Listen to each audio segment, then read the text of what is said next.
Welcome back to another SPR Sports News Podcast. All right, my next rant on ESPN. Over the last 10 days, we have lost Mike Tomlin off the Steelers. He is no longer a Steeler. He is resigned, stepped away, mutual.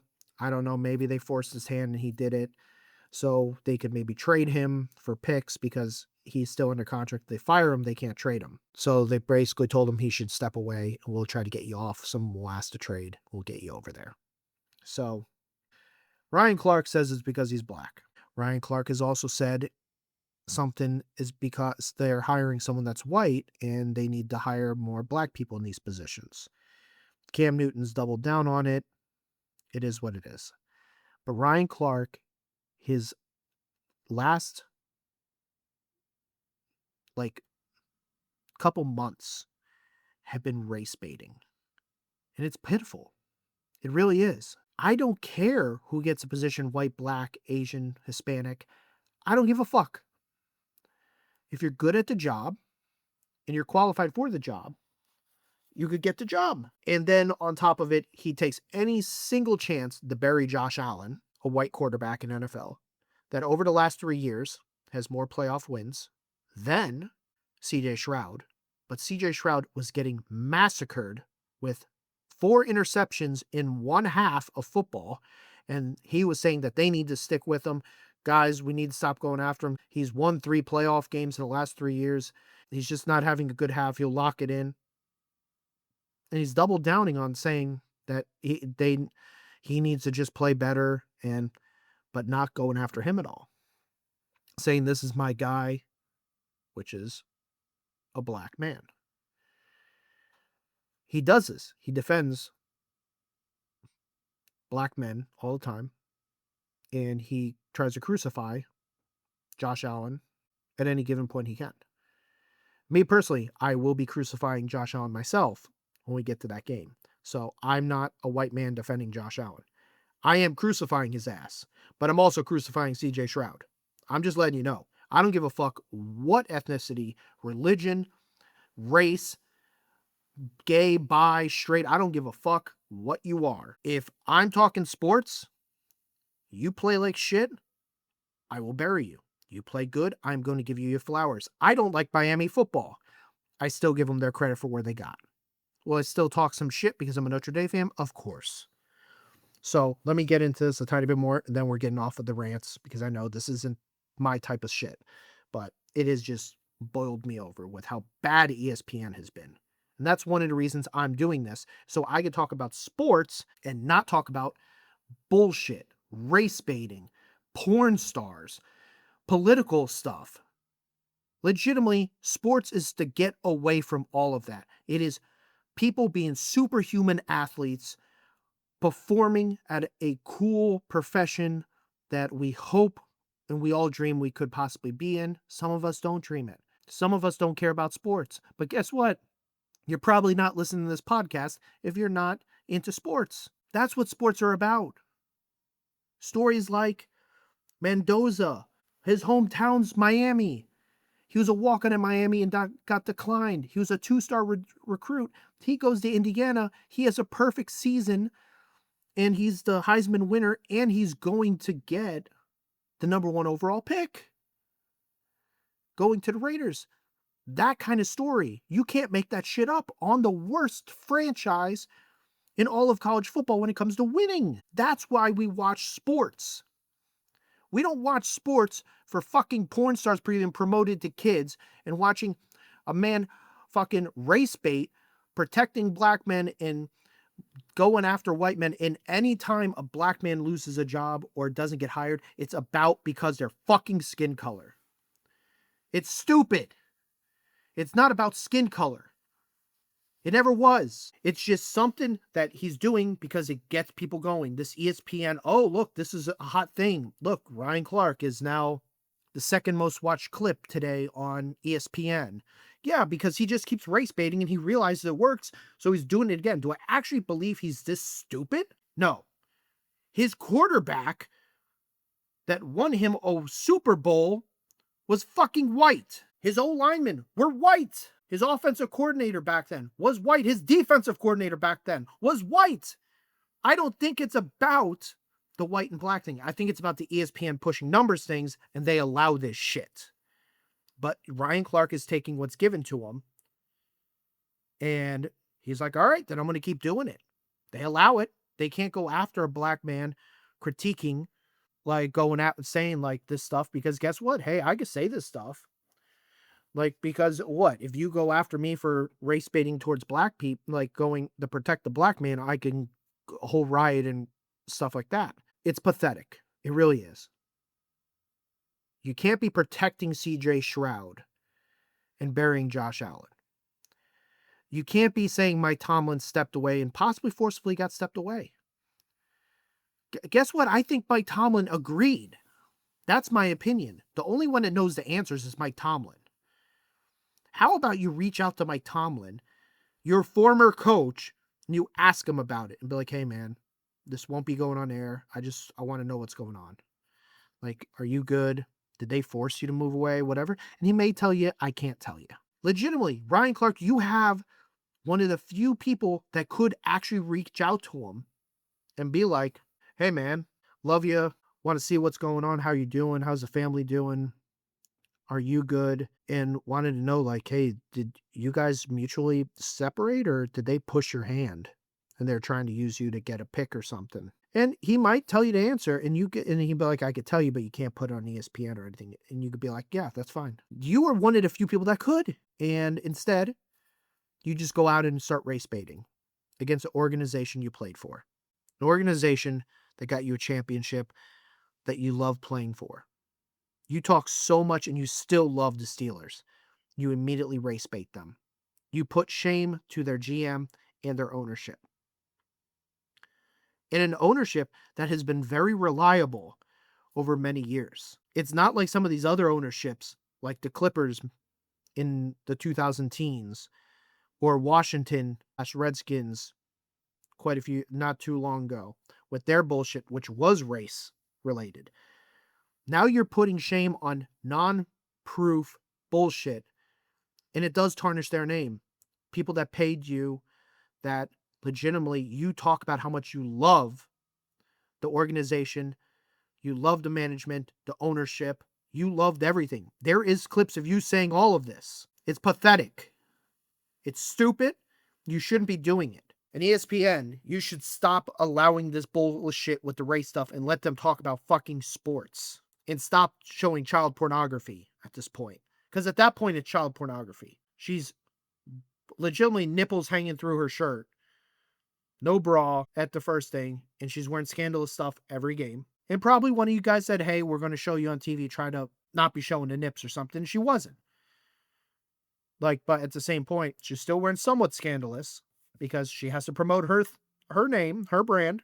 But there's a difference between showing Taylor Swift and showing a woman that legitimately talks about how much she loves having every one of her holes filled by different men at the same time. There's a difference in that being promoted to a child. Does that make sense? Oh, children don't watch college football national championship. Bullshit. I started watching this shit when I was 6 years old. And they would be showing, and I would be like, Dad, who's that? Oh, that's an actor. Oh, who's that? Oh, that's a singer. Oh, okay. Who's that? Oh, that's a former NFL player that went to this college. What do they say now? Hey, Dad, who is that? Not really sure. Who is that? What does his name say? Bella Danger? She's a sausage eater. Professional sausage eater. That's what she is. Yeah, she's, like Joey Chestnut. You could say that. Yeah, like Joey Chestnut. That's what it's like. Yeah, we'll go with that, kid. Just don't look her up. Oh, I like watching the hot dog eating contest. No, you're not going to like this one. Trust me, stay away from this. I need to borrow all your technology and block anything to do with her. See the difference? There's a little bit difference. ESPN, straighten your fucking shit up. It's pathetic. 39 minutes into this shit, and I'm still ranting. My God. All right, well, I got to get into the NFL. We're going to start with the Bills versus Broncos. Wow. The score, great. People are trying to talk. I'm going to go backwards to the beginning. People are talking about, oh, was that a catch? Was that not a catch? And I think that's very stupid. Was it a catch, not a catch, interception, whatever? They need to stop talking about that. because Josh Allen had 5 turnovers. 5. 5 of them. Yeah. James Cook had 1. He fumbled. Your 2 best offensive players. 5 turnovers. What the fuck, dude? So we're going to talk about one play towards the end of the game and possibly a pass interference that may or may not have been called. But we're not going to talk about how Bo Nix went 26 for 46 with 3 passing touchdowns and ran for 29 yards in 12 attempts. And he had 1 turnover. And he outdueled Josh Allen that went 25 for 39 with 3 passing touchdowns, 2 interceptions, 2 fumbles. So he had 4 turnovers. All right, he had 4 fumbles, 4 turnovers. 4 turnovers for Josh Allen, 1 for James Cook. So there's 5 turnovers in this game by the Buffalo. So you have 5 turnovers. Even if you take away the last one, 4 turnovers. Josh Allen before halftime threw a ball backwards to where Broncos could pick up the ball immediately with 2 seconds left, kick a field goal, and there's 3-point difference. Denver scored more points based off of the turnovers of Buffalo than they scored themselves. And that's not the only time you're going to hear this. Trust me, when I get to the New England and Texans game, you're going to hear the same thing. You're going to hear the same thing about the quarterbacks. Buffalo fired their head coach. I'm going to go a little bit into Buffalo's head coach that just got fired. The last couple of years, it has been a little bit of his fault where his coaching, his decisions, the defense has been playing great. The defense played well in this game. Once again, Broncos offense was not the reason that the Buffalo Bills lost this game. It was clearly Josh Allen. So after the game where it was clearly Josh Allen's fault, there is no excuse for having 4 or 3 turnovers, whatever you want to say about that one. There's still 3 turnovers clear as day, and all of them resulted in points for Denver. And then your head coach gets fired, and you promote your general manager that has drafted you no good offensive weapons over his time as GM. He has done decently on the defensive side of the ball. I will give you that. Did he overpay for someone like Von Miller? Of course he did. Von Miller, out of his prime, overpaid for him, definitely. But I'm a Yankee fan. We have a history of overpaying for veterans, so I can't 100% blame him. Sometimes you see this gem and you're like, oh my God, if he can be anything like he was, it would be incredible. So fully understand that. Shit happens, mistakes happen with that part, but you haven't drafted any offensive weapons really to help Josh Allen out. James Cook was your best one, which I will say was a great one. But other than that, nothing else. Wide receivers, non-existent. We're going to go with... So Broncos end up winning this game, and Bo Nix end up breaking his ankles out for the rest of the time. People are feeling bad for Josh Allen. The person you should feel bad for is Bo Nix. Bo Nix played his ass off and outplayed the former MVP Josh Allen, and he will not be able to play an AFC Championship game after they won the game. He played 2 plays with a broken fucking ankle. 2 plays with a broken ankle. After it already broke. Gets it back, and he's not going to be playing anymore. It sucks. It really sucks. Legitimately, going into the next AFC game, they basically know, hey, if we win this game, there's a really good chance we're going to the Super Bowl because the Broncos lost their quarterback. They have Stidham that has 8 touchdowns and 8 interceptions and 2 fumbles in his 4 career starts as a starting quarterback. Going to be coming in as the starting quarterback this next week against whoever wins, which, spoiler, it was New England. Yes, is Denver still a great defense? Yes, but it wasn't really Denver's defense that was the issue. It was Josh Allen just playing bad football. If Josh Allen showed up like he did against the Jaguars, they beat every team in the AFC. That Jaguars team that lost to the Bills, even with their coaching issues in that first half, if that Jaguars team showed up against any of these teams in this round in the AFC, they're moving on. There is no reason the Bills and Jaguars should both be out right now. other than Josh Allen is a wild card merchant. He's unbelievable in the wild card round. Unbelievable. Any round past then, his stats significantly nosedive. Big time. And it showed again. I'm going to call a spade. Josh Allen choked. There's no other way to put it. He made a horrible, weird lateral / throwing the ball backwards play. He got strip sacked standing too long in a pocket with his arm back. One of his picks was pretty bad. The second pick was the weird one where obviously end of game bullshit. But once again, Broncos won this game. They played good enough football. They played clean enough football. Good job, Denver Broncos. Sucks for the Bills. Sucks for their head coach. Really sucks for Bo Nix. Really does suck because I thought if I honestly think that this Broncos team with Bo Nix would honestly be favored against New England. My heart was telling me just go with my brain and heart, whatever, was saying go with New England and Rams was my Super Bowl picks. I ended up going with my gut was Jaguars and Rams. Should have went with New England because wild card Josh Allen. But regardless, great job, Broncos.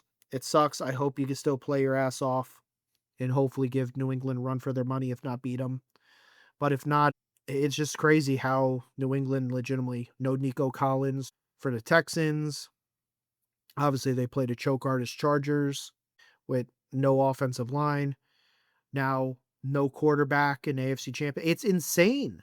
This is actually insane how New England's getting this weird ass luck of the Irish bullshit. I don't understand it.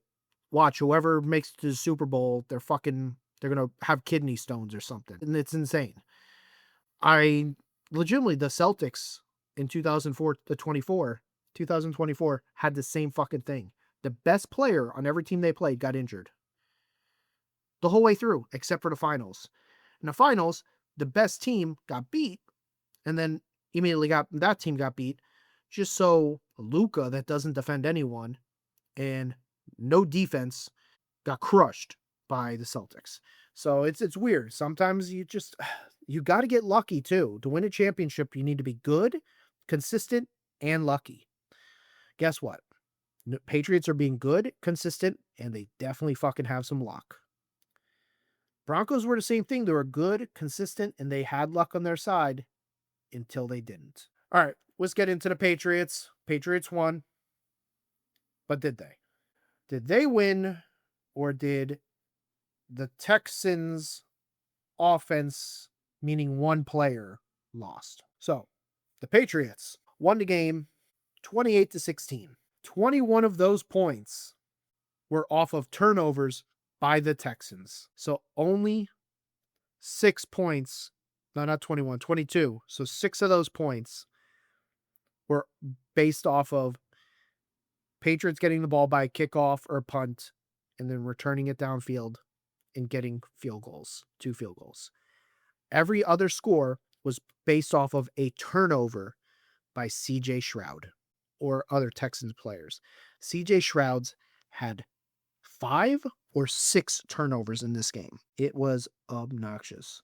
He had a fumble, 4 interceptions. His fumble came in and another fumble happened. So they had 6 total turnovers. 6 total turnovers in that game.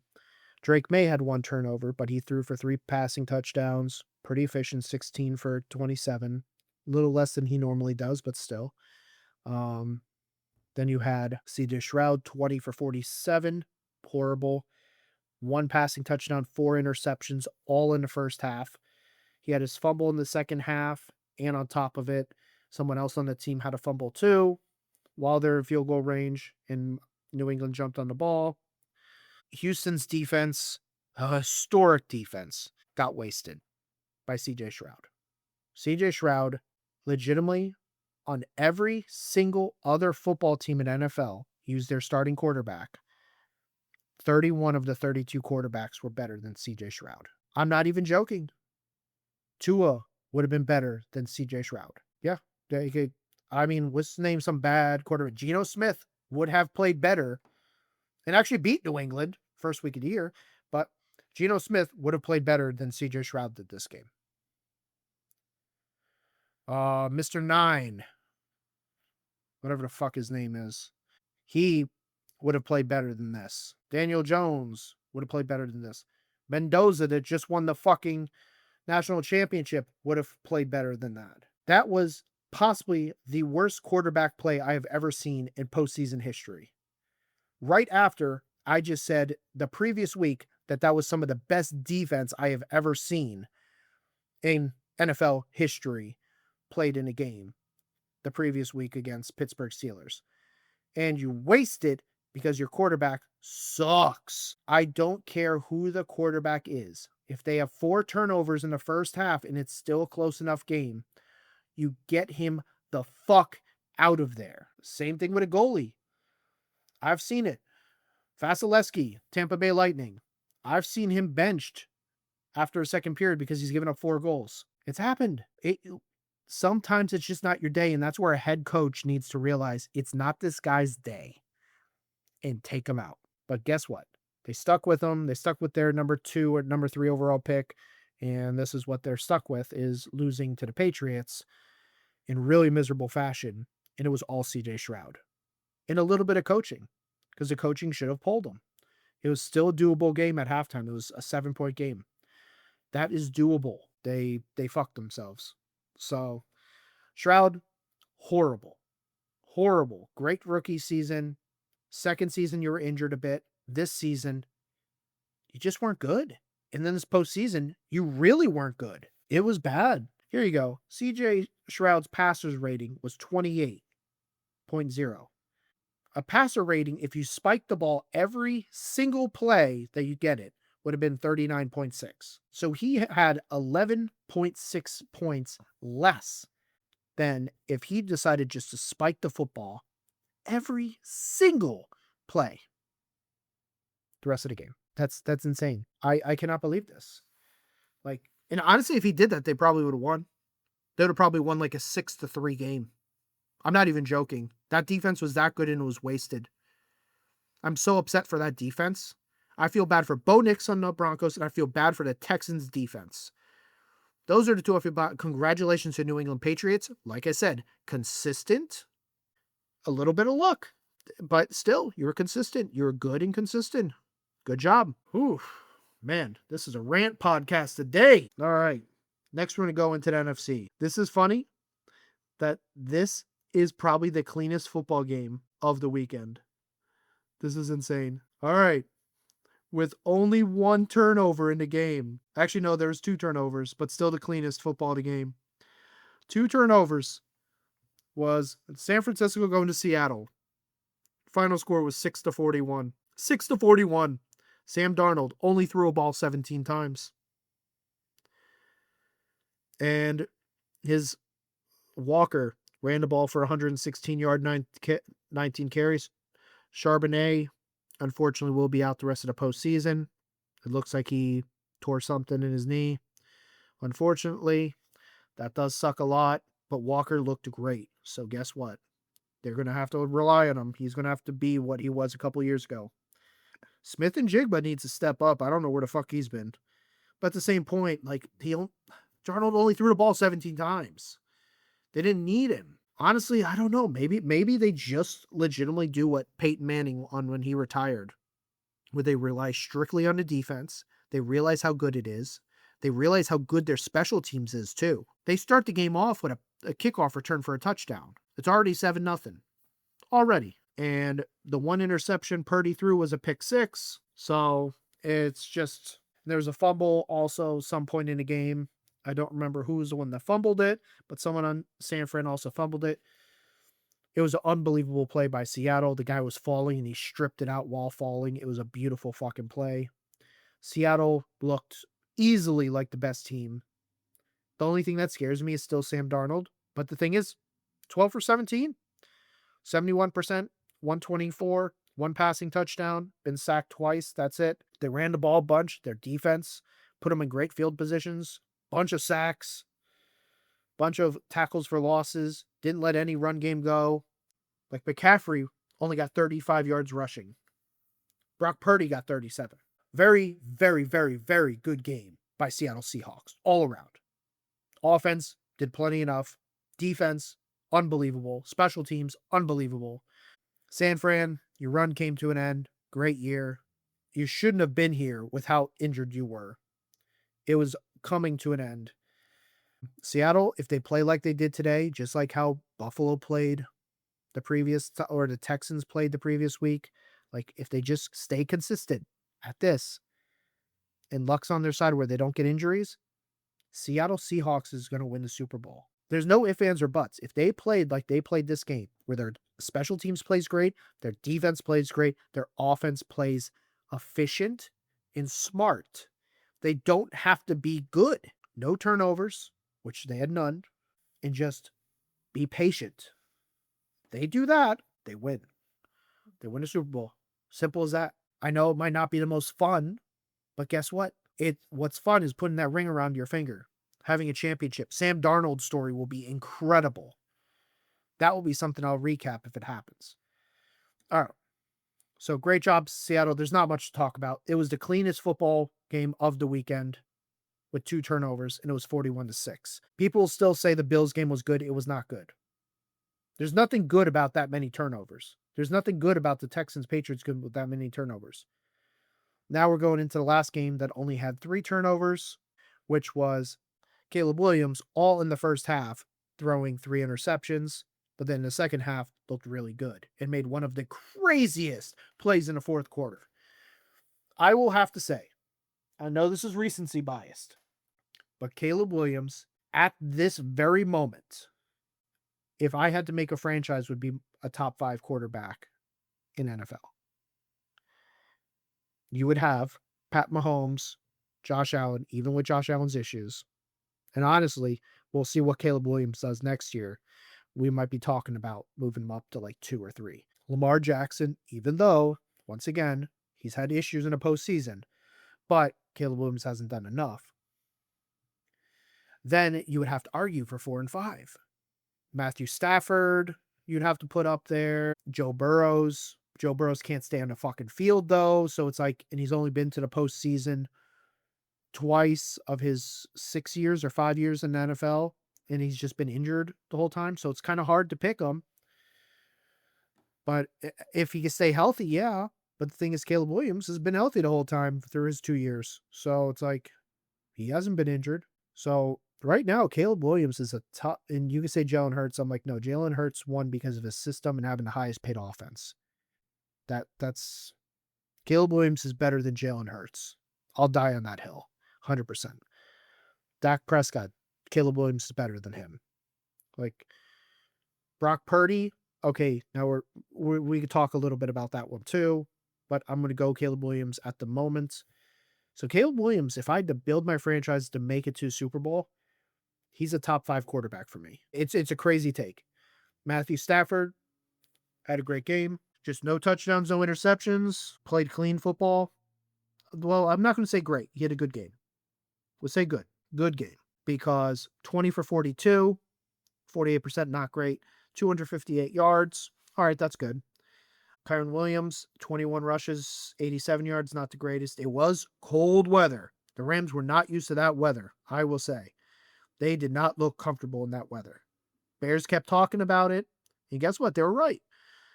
I do think if it was in LA, Bears get crushed. I do. I just did not think the weather was going to be that much of a factor, but you get those LA boys put in some Chicago cold. I get it. I get it. That's brutally cold. Puka Nacua had a shit game. Devontae Adams had games. Yeah, not really. No one had a standout game. It was more of a defensive, low-scoring game. And on top of it, the Bears gave up points because of Caleb Williams' 3 interceptions in the first half. That was the thing. Every team that had more turnovers lost their football games. What a fucking surprise. If Caleb Williams had 0 turnovers, they beat LA. They would be going to Seattle. They get absolutely massacred, but they'd be going to Seattle. The only reason I'm saying the Rams aren't going to get massacred is because they had 2 really tight games with them. And for some reason, one of those games, Sam Darnold really sucked. Really sucked. It's tough. Great job, Bears. Great season. I love your head coach. Your offensive coordinator's great. Your defense played great the whole game. The weather was definitely a factor. You missed a kick. It is what it is. That's a Bears game for you. Unbelievable play at the end of the fourth quarter. That was the most fun football game of the weekend, even though the first half, once again, I was bashing my head into the wall. I was like, are we kidding me with all these fucking turnovers? It's crazy. We had 4 games. We had almost 20 turnovers. And these are the best 8 teams remaining. We had nearly 20 fucking turnovers. This isn't the 1980s with the greatest defenses on turf. This is just pathetic quarterback play. Caleb Williams had his great moments in the second half. He played like he had a blindfold on in the first half. The Rams did just enough. They played clean football, consistent. They were good, and they had the luck. That's legitimately it. That's legitimately it. And Rams move on. So I'm going to talk really quickly. Conference championship, Patriots versus Broncos. Unless something crazy happens and the Broncos defense is incredible, Patriots should win that attempt to the Super Bowl. That's my opinion. They're minus 255 or minus 260. That's pretty crazy that they're that big of a favorite going into Mile High. But if Bo Nix was there, I think it would be a pick'em game. If not, Broncos would be a slight favorite. Unfortunate, but that's how I think it is. The people that are Patriot haters, I'm a New York guy, so I hate the Patriots. I hate the Red Sox. Don't like the Bruins. The Celtics are the one I least hate the most of because I just do like their history so much. But it's the same point. Fuck Boston. It sucks, but New England's going to the Super Bowl, in my opinion. And then Rams, Seahawks. Seahawks are only a minus 155. 2.5 point spread. If Seattle plays like they did this last week, it'll be over quickly. If Rams have played like how they've played the last 6 games, they will get crucified by the Seahawks. That's my opinion. I think it's going to be Seahawks, Patriots. I think I'm going to be wrong on the Rams pick. But the Rams and Seahawks have had 2 incredible football games. So we'll see. All right. That is it for the NFL. We are now going to go into MLB real quick.